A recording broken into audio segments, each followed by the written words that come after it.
बहुतांशी ठिकाणी भाजपचे उमेदवार निवडून आलेले आहेत, काही आमच्या सहयोगी पक्षाचे निवडून आलेले आहेत.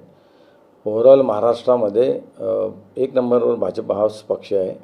त्याच्यानंतर आदरणीय शिंदे साहेबांचे पक्ष आहे, त्याच्यानंतर अजितदादांचा पक्ष आहे, बाकी पक्ष सगळे नंतर आहे त्याच्यानंतर. त्याच्यामुळे एक नंबर पक्ष हा भाजपचाच पक्ष आहे. भाजपच हा एक नंबर पक्ष म्हणून निवडून आलेला आहे. जेवढे आम्ही नगराध्यक्ष उभे केले त्यातले भुसावळ, वरणगाव आणि यावल सोडलं तर बहुतांशी ठिकाणी आमच्या महायुतीचेच नगराध्यक्ष निवडून आलेले आहे.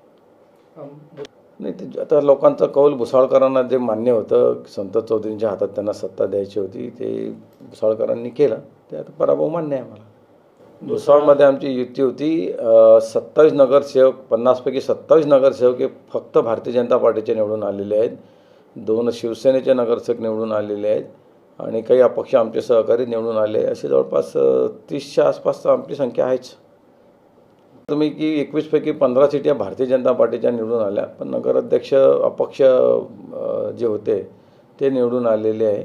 आता तिथेही मताचं ध्रुवीकरण जर पाहिलं तर थोडं अनपेक्षित होतं तिथलंही आणि भुसावळचंही, परंतु जे घडलं ते मान्य आहे आम्हाला.